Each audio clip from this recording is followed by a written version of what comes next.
नमस्कार, स्वागत है आप सभी का। मैं हूं हिमांशु और आप देख रहे हैं हलचल इंडिया। बेबाक खबर तेज असर। आइए नजर डालते हैं आज की खबरों पर। कई दिनों से मंडी समिति में रजिस्ट्रेशन होने के बाद किसानों के गेहूं की बिक्री न होने से गुस्साए किसानों ने अपनी ट्रैक्टर ट्रॉली महावीर चौक पर खड़ी कर जाम लगा दिया और घंटों तक हंगामा किया। जिला प्रशासन के आला अधिकारी व्यापारी पुलिस फोर्स के समझाने पर मामला शांत हुआ। लगातार गुस्साए किसान डीएम कार्यालय पर जाने की मांग कर रहे थे, जिन्हें एडीएम प्रशासन अमित कुमार सिंह ने राजकीय इंटर कॉलेज के मैदान में ले जाकर उन्हें समझा बुझाकर शांत किया। बताया जा रहा है कि हजारों कुंतल गेहूं से भरे ट्रैक्टर ट्रॉली सड़कों पर खड़ा कर जाम लगा दिया गया। इस दौरान जिला प्रशासन में किसानों के बीच जमकर नोकझोंक भी हुई, लेकिन किसान मानने को तैयार नहीं थे। थाना सिवलाइन क्षेत्र के महावीर चौक पर भारतीय किसान यूनियन के नेता विशाल बोपाड़ा के नेतृत्व में महावीर चौक पर जाम लगा दिया गया। मौके पर SP city Arpit Vijayvargiya, city magistrate Abhishek Kumar Singh, SDM Sadar Deepak Kumar, CO Nai Mandi Himanshu Gaurav, CO city Kuldeep Kumar Singh, deputy RO सहित कई थानों की भारी फोर्स तैनात रही। ऐसा है, 8 दिन से क्रैक पे तोल चल रही थी गेहूं की। इसमें काफी लंबे समय से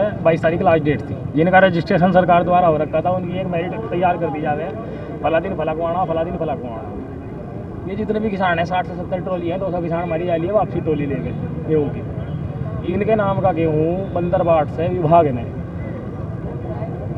दलालों के जरिए किसी और का खरीद लिया। जो इनका खरीदना था वो इनसे नहीं खरीदा।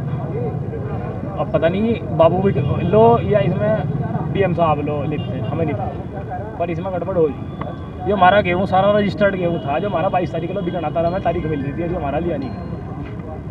तो आप जो है कल ट्रैक्टर टोल लेकर कहाँ जा रहे थे? मुझे पुलिस ने रोक दिया गया। कल चेतावनी दी थी, कल सारे आए थे वहाँ अधिकारी। मगर जी कल हम कलेक्ट्रेट गए रहेंगे, देख लो। तो हमारा आज आखिरी दिन है, हमारा बिकवा दो। उन्होंने बिकवाया नहीं, हमने फिर भी आज इतना करा अपनी तरफ से। 12 बजे उनकी बात देखी। अब आपके प्रशासन के बीच में क्या बात है? प्रशासन के बीच में हम इस बात पढ़ रहे हैं, मगर जी डीएम महोदय आ जाएंगे और हमारे से बात कर लेंगे। जो भी हमें आश्वासन देंगे हम उस पर वापसी चले जाएंगे। पर यहाँ इतना अहंकार है। अब यहाँ में 2 घंटे से धूप में मार रखे जी, यहाँ आने को तैयार नहीं, बैरियर आगे अड़ा रखे।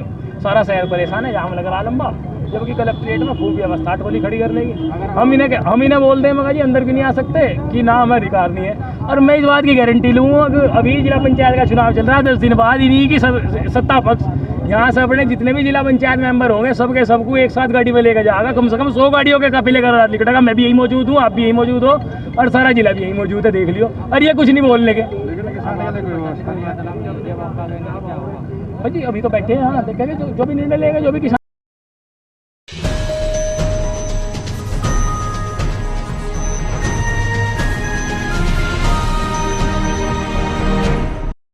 कोविड-19 के दौर में अपने फर्ज को मसीहा की तरह निभाकर दिन रात सेवा करने वाले तीतो स्वास्थ्य केंद्र प्रभारी के सराहनीय कार्य के लिए नगरवासियों ने उन्हें फूल मालाएं पहनाकर उनका पुरजोर स्वागत किया। गौरतलब है कि डॉक्टरों को दूसरा दर्जा भगवान का दिया गया है, जो आज नगर तीतरो के स्वास्थ्य केंद्र प्रभारी डॉक्टर जावेद मलिक पर सटीक बैठ रहा है। उन्होंने तीतरो स्वास्थ्य केंद्र से लेकर फतेहपुर और छुटमलपुर सीएचसी में कोविड-19 के दौर में न जाने कितनी जिंदगी मौत के बीच जूझ रहे कितने लोगों को अपनी सेवाएं देकर उनका उपचार कर एक काबिल डॉक्टर होने के साथ साथ इंसानियत का फर्ज बखूबी निभाया, जिसकी कई मिसाल क्षेत्र में मौजूद हैं। इस दौरान स्वास्थ्य अधिकारी ने नागरिकों से सरकार द्वारा घोषित टीकाकरण नीति और कोरोना गाइडलाइंस के पालन की अपील की। बुधवार को नगर के होली चाइल्ड पब्लिक स्कूल में आयोजित कार्यक्रम में स्कूल के प्रबंधक अशोक शर्मा, राहुल चौधरी, वासु सैनी और अन्य गणमान्य लोगों ने आयोजित कार्यक्रम में प्राथमिक स्वास्थ्य केंद्र के चिकित्सा प्रभारी डॉक्टर जावेद मलिक को स्टाफ सहित सम्मानित किया। यही कहना चाहूँगा आप सबको कि अभी कोविड जो हमारी सेकंड वेव आई थी, इसमें अभी हम काफ़ी कंट्रोल किया हमने सबने मिलके।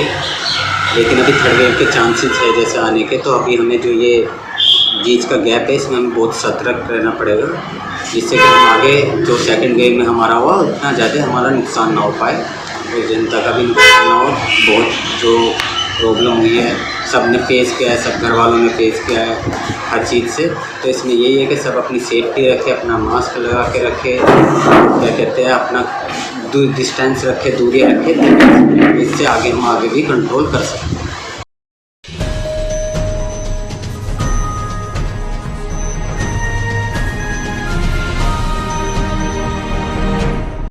मुजफ्फरनगर जनपद के जिलाधिकारी कार्यालय पर पहुंची भोपा थाना क्षेत्र के गांव भोकर हेडी निवासी सलमा ने रो रो कर अपराधियों को अपनी पीड़ा सुनाई, जिसमें उन्होंने बताया कि उसकी शादी 12 वर्ष पूर्व गुल मोहम्मद निवासी लिब्बर हेडी थाना मंगलोर जिला हरिद्वार के साथ हुई थी, जिसमें शादी के समय से ही लगातार उसके ससुराल वाले उस पर दहेज को लेकर उत्पीड़न कर रहे थे, जिसके अब 3 बच्चे भी हैं। सलमा ने जानकारी देते हुए बताया कि उसके ससुरालियों के द्वारा उसके साथ मारपीट कर उसकी अंगुलियों को तोड़ दिया गया और लगातार उसके ससुराल वाले उसके साथ मारपीट करते आ रहे हैं और अब उसके ससुराल के द्वारा उसे घर से भी निकाल दिया गया, जिसकी सूचना उसने थाना भोपाल में दी, लेकिन पुलिस कोई कार्रवाई नहीं कर रही। विवाहिता ने अधिकारियों को रो रो कर अपनी पीड़ा सुनाते हुए कहा कि उसके ससुरालियों पर कार्रवाई करते हुए उसे अपने बच्चों का हक दिलाया जाए।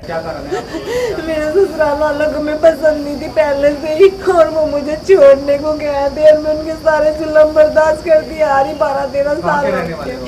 मैं भूखे रेडी की हूँ। शादी कहाँ से?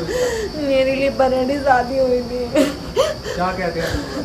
उन्हें मैं पसंद नहीं थी और वो मेरे पे जुल्म करते आ रहे थे और मैं उनके जुल्म से आ रही थी। अब जो मैं उनके जुल्म ना सहूँ तो मैं अपने घर रहूँ, नहीं तो मैं मतलब तलाक ले लूँ उनसे। ये क्या करते हैं जुल्म आप पे? क्या कहते हैं? क्योंकि मैं उन्हें पसंद नहीं थी। किस तरह का जुल्म करते हैं?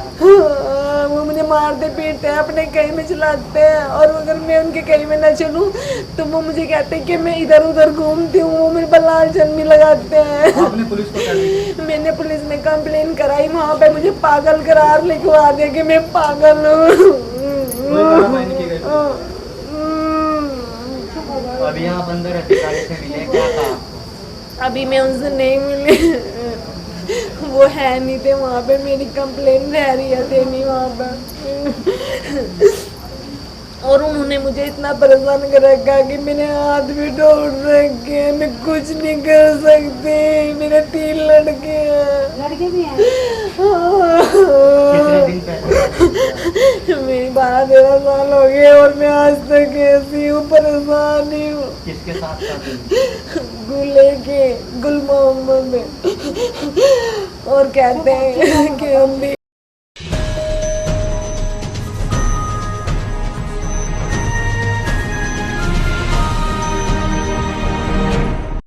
मुजफ्फरनगर जनपद में जहां समाज सेवी संस्थाओं के द्वारा टीकाकरण का कार्य जारी है, वहीं समाज सेवी संस्थाएं जरूरतमंदों का ख्याल भी रख रही हैं। इसी क्रम में स्वच्छ भारत मिशन के अधिकारी सरदार बलजीत सिंह के माध्यम से वैदिक सनातन कल्याणकारी ट्रस्ट हरिद्वार उत्तराखंड के द्वारा भोपाल रोड पर झुग्गी झोपड़ी में रहने वाले लगभग 16 परिवारों को आटे के पैकेट और बच्चों को ज्योमेट्री बॉक्स वितरित किए गए, जिसमें ट्रस्ट के अध्यक्ष डॉक्टर अनिल, ज्योतिषाचार्य व प्रवक्ता गुरुकुल कांगड़ी हरिद्वार सोनिया देवी और समस्त पदाधिकारियों के द्वारा उपस्थित होकर जरूरतमंदों की सेवा की गई। विशेष रूप से Sonia Luthra, art of living, Sandeep Das, SS Das trust वो मौजूद रहे। आज हमारी एक संस्था है वैदिक सनातन कल्याणकारी ट्रस्ट, डॉक्टर अनिल जी हैं, ज्योतिषाचार्य भी हैं और प्रोफेसर भी हैं, और उन्हीं के द्वारा यहाँ पे जो भोपाल रोड पे झुग्गी झोपड़ी वाले हैं उनको राशन वितरण का कार्यक्रम एक किया गया है। यहाँ पे 16 परिवार रहते हैं, उन्होंने 16 आटे के पैकेट उन्हें उपलब्ध कराए। उसके अलावा बच्चों के लिए ज्योमेट्री बॉक्स और अन्य सुविधाएँ उपलब्ध कराई हैं ताकि बच्चे जो हैं स्कूल जाएँ और अपने घर पर भी पढ़ते रहें।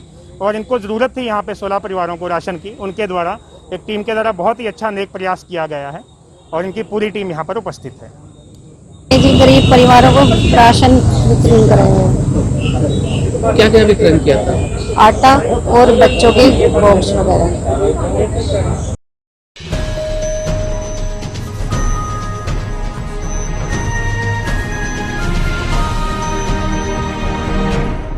समाजवादी पार्टी ने जिला पंचायत सदस्य जरीन व उसके देवर सपा नेता नियाज हैदर पर भाजपा को वोट न देने पर फर्जी मुकदमे दर्ज करने के विरुद्ध बड़े आंदोलन की चेतावनी दी। फर्जी मुकदमे की खबर से आक्रोशित वार्ड 41 क्षेत्र के जरीन व नियाज हैदर के सैकड़ों समर्थक सपा कार्यालय पर पहुंचे। सपा जिला अध्यक्ष प्रमोद त्यागी व सपा नेता गौरव जैन, साजिद हसन, इसरार अलवी ने जिला पंचायत सदस्य जरीन समर्थकों को आश्वासन देते हुए कहा कि समाजवादी पार्टी सहित रालोद, कांग्रेस, आजाद समाज पार्टी व भारतीय किसान यूनियन पुलिस प्रशासन के मुकदमे दर्ज करने की हरकत को बर्दाश्त नहीं करेगी। सपा जिला अध्यक्ष प्रमोद त्यागी एडवोकेट ने कहा कि उत्पीड़न के मुद्दे पर कड़े विरोध के लिए सभी विपक्षी दल एकजुट हैं तथा जल्द ही जिले में बड़े आंदोलन के जरिए निरंकुश भाजपा सरकार को कड़ा जवाब दिया जाएगा। ये कुछ आज समाचार पत्रों में हमें पढ़ने को मिला, इस तरीके से वार्ड 41 की हमारी जिला पंचायत सदस्य जरीन का मेंबरशिप समाप्त कर दी, गलत है। हम विधिक डॉक्यूमेंट्स से चुनाव लड़े हैं, पिछड़े वर्ग के परिवार की वो पुत्री है। कानून में जो लड़की शादी के बाद भी उसकी जाति माता पिता की रहती है, उस आधार पर मोमिन अंसार पिछड़े वर्ग की जाति की पुत्री है। उस आधार पर सर्टिफिकेट ऑनलाइन हमने प्राप्त किया, वो भी प्रशासन ने जो प्रोसीजर है उसको अडॉप्ट किया। जो उत्तर प्रदेश सरकार का तरीका है ऑनलाइन सर्टिफिकेट का, वो जारी हुआ है। हम पर सब विधिक कागजात हैं। ये कह देना कि एक रिपोर्ट हमने तहसील से जांच सहारनपुर से मंगाई है, वो हमारी कोई सूचना में नहीं की। किस तरीके भारतीय जनता पार्टी ने किसके बयान लिख कर रिपोर्ट मंगाई है, वो सब कुछ गलत है। जिला मजिस्ट्रेट जो एक प्रोसीजर है, जिला मजिस्ट्रेट एक कमेटी बनाएंगी, हमें 7 दिन का नोटिस देंगी। अगर वो जांच कराती हैं हम उसका विधिक जवाब देंगे। सूचना के आधार पर जो लिखे जा रहे हैं वो बिल्कुल गलत है। चुनाव आयोग ने जो अंतिम लिस्ट जारी की है जिला मुजफ्फरनगर के अध्यक्ष के चुनाव हेतु 43 सदस्यों की, उनमें हमारा नाम है, हमको नोटिस दिया है। अंतिम सूची के आधार पर हम मतदाता हैं और अगर कोई जांच कराता है प्रशासन, जो लीगल प्रोसीजर है उस आधार पर 3 अधिकारियों की कमेटी अगर बनाता है और हमें नोटिस देता है, उसका जवाब देंगे। हम पे सब विधिक कागजात हैं और ऑनलाइन सर्टिफिकेट प्रशासन ने जारी किया है। उन प्रशासन के अगर हम गलत होते तो उन प्रशासन के अधिकारियों पर मुकदमा किया जाना चाहिए। हमने अपने आप सर्टिफिकेट दाखिल नहीं किया, ऑनलाइन सर्टिफिकेट प्राप्त किया, उसके आधार पर नॉमिनेशन किया। नॉमिनेशन पर किसी ने ऑब्जेक्शन नहीं किया है, तब ऑब्जेक्शन करना चाहिए था। वो कौन जिन्होंने किया है, क्या नाम है उन लोगों का जिन्होंने FIR की है, तब नहीं किया। हम जीत गए हैं। अब भारतीय जनता पार्टी वाले दबाव बनाना चाहते हैं जरीन की वोट का। जरीन समाजवादी पार्टी की कार्यकर्ता हैं, उनका परिवार समाजवादी पार्टी का पदाधिकारी है। उस आधार पर ये वोट उनको, क्योंकि भाजपा को नहीं मिलने जा रही है, ये झूठा सच्चा कार्रवाई कर रहे हैं। हम किसी भी सत्य की जांच के लिए सामने आने के लिए तैयार हैं। सब लीगल हमारे पास कागजात हैं, लीगल रूप से हम निर्वाचित जनप्रतिनिधि हैं और चुनाव आयोग ने हमारी वोट मान ली है। उस आधार पर हम वोट भी डालेंगे और हर जांच का सामना करने के लिए तैयार।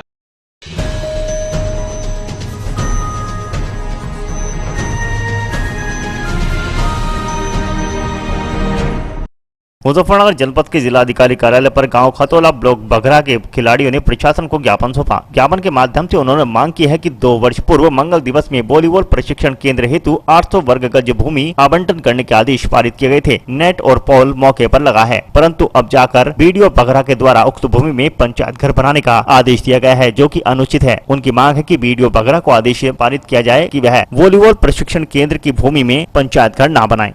हम यहाँ इसलिए पहुँचे हैं, जो हमारा गांव है खतौला, जो ब्लॉक बघरा में पड़ता है, वहाँ पे प्लेग्राउंड की व्यवस्था नहीं थी और वहाँ पे काफ़ी अच्छे बच्चे वॉलीबॉल से निकल के आए थे। तो पहले स्कूल में खेलते थे, फिर वहाँ पे प्रशासन के द्वारा मना कर दी गई थी। इसलिए हम तहसील दिवस में आए थे, तो वहाँ पे DM साहब बैठे हुए थे। हमने उनसे रिक्वेस्ट की थी, जो मैडम से पहले DM साहब थे। उन्होंने कहा था कि भाई अगर कोई भूमि हो तो बताओ, मगर जी है एक खड्डा है, वो सरकारी खड्डा है, आप उसे देख लीजिए। उन्होंने तुरंत जो है पटवारी जी को तलब किया था और जो हमने एप्लीकेशन दी थी उसी को अंडरलाइन लिख के उन्होंने पटवारी जी को बोला था कि उसको खाली कराओ और बच्चों को खेलने के लिए दो। तो क्या समस्या आ रही है? समस्या अब ये आ रही है, पिछले 1 वर्ष से बच्चे प्रशिक्षण ले रहे हैं और विभिन्न नौकरियों में भी पहुंच गए, कॉलेज हॉस्टल में भी है, नेशनल खेले हुए बच्चे हैं और काफ़ी अच्छा चल रहा है। स्वयंसेवी संस्था है, कोई मदद नहीं करता उसमें, ग्राम समाज ही मदद करता है। लेकिन अब समस्या ये आ रही है कि वहाँ पे एक पंचायत घर जो है वो बनाने का कार्य होने वाला है। BDO साहब के आदेश हुए हैं, तो सेक्रेटरी आए थे वहाँ पे और 800 वर्ग गज कुल जगह है वो, उसमें भाई लगभग 28-30 मीटर का तो ग्राउंड ही बैठता है। 28 ऐसे 9 और 18 बाई 18 ऐसे बैठता है। तो उसमें वो ग्राउंड बहुत छोटा हो जाएगा, वो जगह ही नहीं बचेगी, बच्चे खेल ही नहीं पाएंगे। और इसके अलावा कोई भूमि इस गांव में नहीं है खेल के लिए। आप क्या चाहते हैं? हम ये चाहते हैं, मैडम से हमने पहले भी रिक्वेस्ट की थी, कुपोषण माह में मैडम का कार्यक्रम था हमारे गांव में, वो वहीं पे गई हुई थी। हमने वही रिक्वेस्ट की थी कि आपने ये भूमि हमें खेल के लिए बच्चों को दी है, इसमें आप जो है 4 दीवारी और पोल लगवाएं। लेकिन उन्होंने कहा था कि 4 दीवारी तो नहीं होगी, मैं नेट बॉल और पोल ये सैंक्शन कर देती हूँ। तो उन्होंने तुरंत जो है, जो हमारे सचिव साहब है JD साहब, उन्हीं को बोला था और उन्होंने जो है वो सैंक्शन करा दिया था। वो सामान वहाँ पे लगा हुआ है और बच्चे प्रशिक्षण ले रहे हैं। हम ये चाहते हैं कि ये ग्राउंड चलता रहे और बच्चे आगे बढ़ते रहें।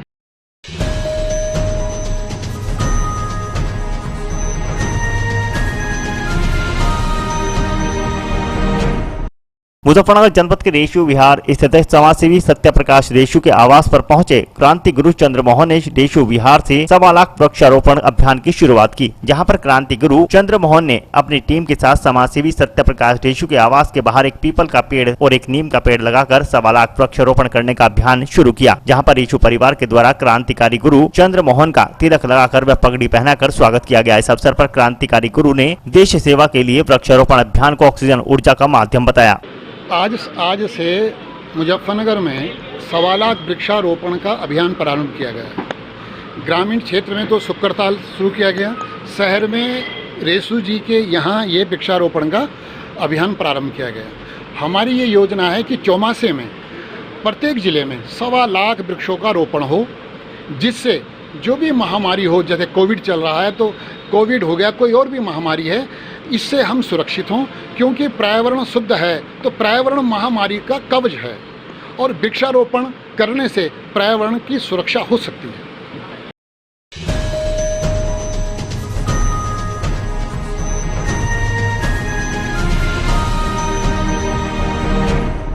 हिंदू हितों की रक्षा व सेवा के लिए 25 हिंदू संगठनों ने मिलकर हिंदू महासंघ की स्थापना की। हिंदू धर्म की रक्षा व सेवा के लिए जनपद के 25 प्रमुख हिंदू संगठनों ने आज मिलकर हिंदू महासंघ के गठन की घोषणा करते हुए समाजसेवी मनीष चौधरी को संरक्षक बनाया। हिंदू महासंघ के गठन का उद्देश्य जनपद में समय समय पर उच्च स्तर पर जब भी हिंदू विरोधी गतिविधियां जन्म लें, तब उनके विरोध में सभी को एक मंच पर एक स्वर में एकत्रित होकर अपनी आवाज बुलंद करनी होगी। और हिंदू संगठनों के लिए भी आज की बैठक हिंदू महासंघ के निर्माण के रूप में हुई है। सभी का बहुत बहुत धन्यवाद है। 23 संगठन हमारे साथ इस महासंघ के साथ जुड़े हैं। सभी ने तन मन धन से हिंदू की सेवा करने का संकल्प लिया है। सभी हिंदू संगठन कंधे से कंधा मिलाकर पूरे प्रदेश में क्या, अपने जनपद में क्या, हर जगह कार्य करेंगे और हिंदू की रक्षा के लिए हमेशा तत्पर रहेंगे।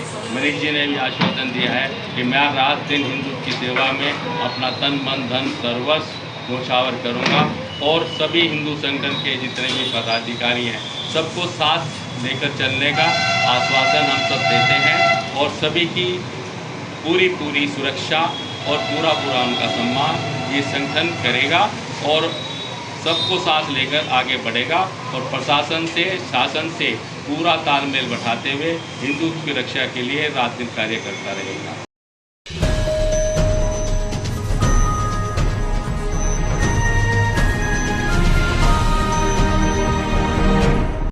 मुजफ्फरनगर के जिलाधिकारी कार्यालय पहुंचे टेम्पो चालकों ने विश्वकर्मा चौक से पुरानी बिंदल फैक्ट्री जट मुंडेड़ा अवैध ई रिक्शा बिना परमिट के चलाए जाने और उनको उक्त रूट से रोके जाने के संबंध में जिलाधिकारी को ज्ञापन सौंपा, जिसमें टेम्पो चालकों ने बताया कि हमारे टेम्पो के परमिट विश्वकर्मा चौक से पुरानी बिंदल फैक्ट्री भोपा रोड गाँव जट मुंडेड़ा तक पास है, परंतु उक्त रोड पर किसी भी ई रिक्शा का परमिट नहीं है। इसके बाद भी उक्त रोड पर ई रिक्शा चालक अपनी ई रिक्शा अवैध रूप से चला रहे हैं। टेम्पो चालकों ने इसकी शिकायत पुलिस चौकी मुख्यालय को भी की, परंतु पुलिस चौकी द्वारा ई रिक्शा चालकों को कोई कार्रवाई नहीं की गई और आज भी ई रिक्शा बिना परमिट के उसी रोड पर चल रही हैं। आज हमें डीएम कार्यालय, आज हम पहली बार नहीं आए, वैसे हम 7वीं बार आ रहे हैं। हम टेम्पो चलाते हैं विश्वकर्मा चौक से जट मुंडेड़ा गांव की तरफ भोपे वाले रोड में, और वहाँ अवैध रूप से ई रिक्शा दुनिया भर की चल रही है। दिन प्रतिदिन हमारा काम खत्म होता जा रहा है। अधिकारियों के चक्कर काटते काटते हम परेशान हो गए। या तो अधिकारी हमारी बात सुन ले, वरना हम डीएम कार्यालय पर सारे टेम्पो लाकर यही खड़े कर देंगे और अपने बीवी बच्चों को भी यहीं पर ले आएंगे। हम बिल्कुल मजबूर हो चुके हैं इस टाइम। क्या समस्या है आपकी? समस्या ये है कि कोई हमारी सुनने को तैयार नहीं है। क्या समस्या ये है कि वहाँ पर उस रोड पे अवैध रूप से ज़्यादा टेम्पो वो ई रिक्शा चल रही है। हम चाहते हैं कि उन्हें तुरंत बंद करी जाए। अगर वो बंद नहीं होती तो हम सारे टेम्पो यहाँ पर लाकर खड़े कर देंगे। जो भी मैडम कहेगी फिर वो करेंगे हम। किस तरह से अवैध रूप से चले? अवैध रूप से ऐसे कि जैसे कि वहाँ पर अलाउ नहीं है ई रिक्शा उस रोड पे, और हमारे पे परमिट है, रूट नंबर हमारा 10 है। हम ये चाहते हैं कि प्रशासन कार्रवाई करे, क्योंकि हम कोई अवैध नहीं लड़ रहे हैं, हमारा हक है, अधिकार है, हम इसलिए वहाँ पर लड़ रहे हैं। अवैध रूप से ई रिक्शा चल रही है, हम ये चाहते हैं कि तत्काल ही बंद करी जाए। कितनी बार आप अधिकारियों से? आज हम 6ठी बार 7वीं बार आ रहे हैं यहाँ पर। क्या लग रहा है आपको, क्यों नहीं समाधान? हमें पता नहीं, प्रशासन सो रहा है कुंभकर्ण की नींद। हम चाहते हैं कि तुरंत कार्रवाई हो जाएगी, पर ऐसा कुछ भी नहीं हो पा रहा यहाँ पर।